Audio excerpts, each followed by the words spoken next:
Hello बच्चों, welcome to commerce scope. आज का टॉपिक है nature and objective of accounting standard. इससे पहले की वीडियोस में need and concept of accounting standards को डिस्कस किया गया है। नए व्यूवर्स मेरे चैनल पर जाकर देख सकते हैं।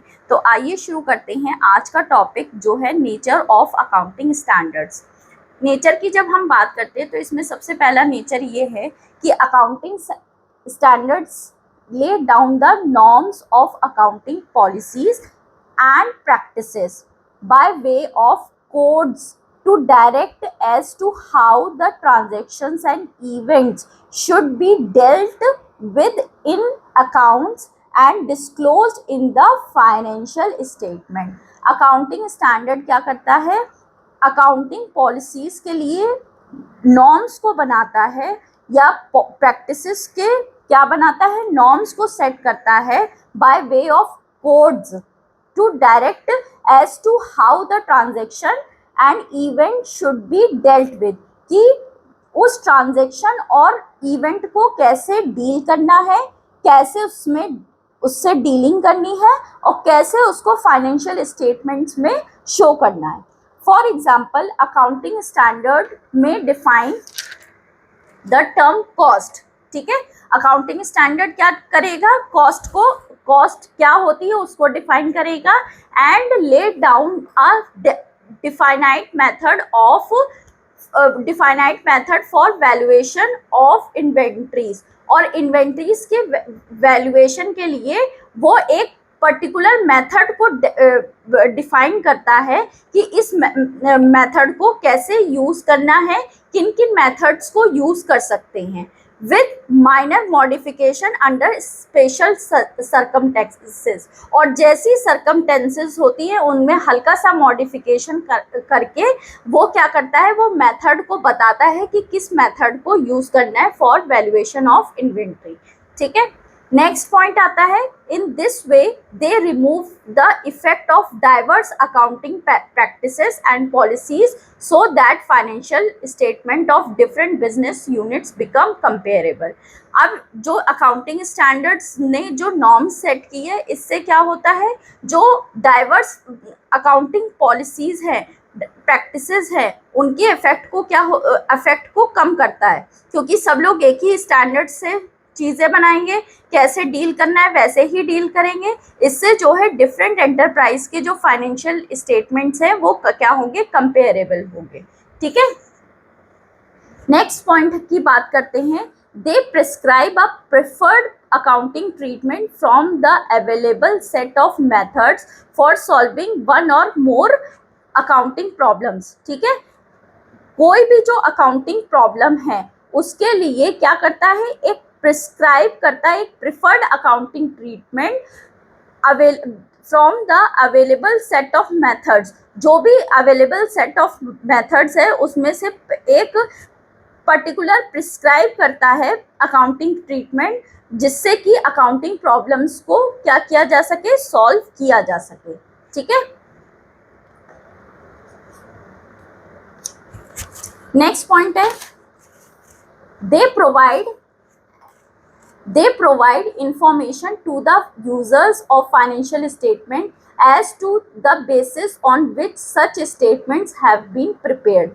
ठीक है, ये क्या करता है, यूजर्स को पर्टिकुलर जो भी उनके लिए नेसेसरी इंफॉर्मेशन है वो नेसेसरी इंफॉर्मेशन प्रोवाइड करता है, किसके थ्रू, फाइनेंशियल स्टेटमेंट्स के through, as to the basis on which such statements have been prepared।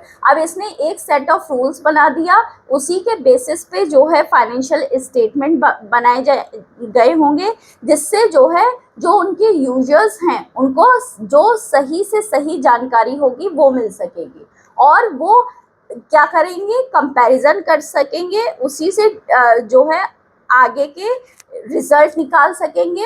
और अपना जैसे यूज़र इन्वेस्टर है तो अगर वो डिफरेंट कंपनी के वो फाइनेंशियल स्टेटमेंट चेक करेगा, क्योंकि अब चेक करने का भी एक सिमिलर बेसिस होना चाहिए, तो यानी सारे जो भी अकाउंटिंग ट्रीटमेंट्स जो भी सभी जो एंटरप्राइजेस है वो फॉलो कर रही हैं वो सब एक जैसे हैं, तभी वो इन्वेस्टर भी जो है क्या कर पाएगा, कंपेयर कर पाएगा और वो डिसाइड कर पाएगा, मतलब वो आगे की डिसीजन वो उन्हीं बेसिस पे ले सकता है। ठीक है, फिर क्या है, नेक्स्ट पॉइंट है, they limit the area within which accountant has to function and in respect they are just like laws. ठीक है, अब क्या होता है, ये जो है अकाउंटेंट्स के लिए एक लिमिट एरिया सेट करता है जिसके अंडर जो है अकाउंटेंट्स को क्या करना पड़ता है, अपने फंक्शंस को परफॉर्म करना पड़ता है।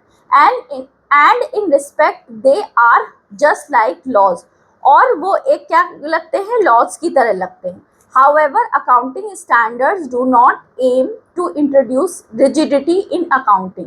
मतलब अकाउंटिंग स्टैंडर्ड का ये मतलब नहीं होता है कि अकाउंटिंग में क्या हो, रिजिडिटी हो।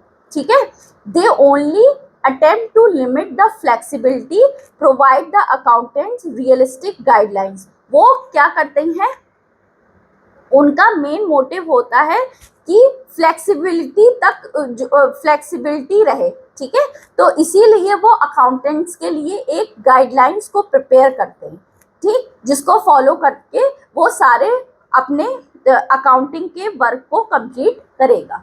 ठीक है, चलिए नेक्स्ट बात करते हैं objective of accounting standard. Objective की बात करते हैं तो सबसे पहला ऑब्जेक्टिव क्या है, to ensure uniformity in the preparation and presentation of financial statement. जो भी फाइनेंशियल स्टेटमेंट प्रिपेयर किए जाए या उनका प्रेजेंटेशन हो, उनमें क्या हो, यूनिफॉर्मिटी हो, एक रूपता हो। ठीक है, ताकि कोई भी जो उसको यूज कर सके वो इजीली यूज कर सके, यूजर्स जो उनके हैं फाइनेंशियल स्टेटमेंट को, उनको सही इंफॉर्मेशन मिल सके। सेकंड है, to provide information to the users about the policies adopted in the preparation of financial statement. अब इससे जो है क्या होगा, जो भी यूजर्स है उनको ये इंफॉर्मेशन पता रहेगी कि जो भी फाइनेंशियल स्टेटमेंट प्रिपेयर करे गए हैं उसके लिए कौन सी पॉलिसी को अडॉप्ट किया गया है, क्योंकि एक सिमिलर पॉलिसी होगी जो कि सभी को यूज़ करनी होगी, इसीलिए यूजर्स को भी इनकी इंफॉर्मेशन रहेगी। अब अलग अलग जो है अलग अलग कंपनीज अगर अलग अलग तरीके से बनाएंगी तो यहाँ पे यूजर्स को कोई इंफॉर्मेशन ही नहीं रहेगी कि किस बेसिस पे उन्होंने जो है अकाउंट्स प्रिपेयर किए। तो इससे क्या आती है, यूनिफॉर्मिटी आती है, और जो है यूजर्स के लिए क्या रहता है, इजी रहता है, उनको इंफॉर्मेशन मिल जाती है कि कैसे, किस बेसिस पे ये फाइनेंशियल स्टेटमेंट बनाए गए हैं। ठीक है, फिर नेक्स्ट पॉइंट है, to remove the effect of diverse accounting policies and practices. जो भी अलग अलग तरीके की जो अकाउंटिंग प्रैक्टिसेस है या पॉलिसीज हैं, उनके इफेक्ट को क्या किया जा सके, कम किया जा सके। नेक्स्ट पॉइंट है, to ensure consistency, transparency and comparability of the financial statement. अब जब क्या होगा, अकाउंटिंग पॉलिसीज जब एक जैसी रहेंगी, यूनिफॉर्मिटी रहेगी, तो इससे क्या होगा, कंसिस्टेंसी मेंटेन रहेगी, ट्रांसपेरेंसी रहेगी, क्योंकि यूजर्स को भी पता रहेगा कि किस तरीके से फाइनेंशियल स्टेटमेंट्स को बनाए गए हैं, क्योंकि उनको भी नॉलेज होगी, एक सेट ऑफ रूल्स है इस वजह से। And comparability of financial statement, और सभी एक जैसे मेथड को फॉलो करते, एक जैसे अकाउंटिंग पॉलिसीज को फॉलो करते हुए अगर जो है जो डिफरेंट एंटरप्राइजेज हैं वो अगर फाइनेंशियल स्टेटमेंट्स को प्रिपेयर करेंगे तो उनमें क्या रहेगी, कंपेरेबिलिटी रहेगी। ठीक है, तो एक और पॉइंट है, देख लेते हैं, to improve the reliability and credibility of the financial statement. अब इससे क्या होगा, जब एक इनका जो एक सेट ऑफ रूल्स पे बेस जो है फाइनेंशियल स्टेटमेंट्स को प्रिपेयर किया गया है, तो इसीलिए उनमें रिलायबिलिटी रहेगी और लोग उस पर विश्वास कर सकेंगे एंड क्रेडिबिलिटी रहेगी। ठीक है, तो ये थे ऑब्जेक्टिव ऑफ अकाउंटिंग स्टैंडर्ड। तो आई होप आपको ये अच्छे लगे होंगे, आपको अच्छे से समझ में आए होंगे। आई होप आपको ये वीडियो अच्छी लगी होगी, तो please do like, share and subscribe my channel and press the bell icon. Thank you.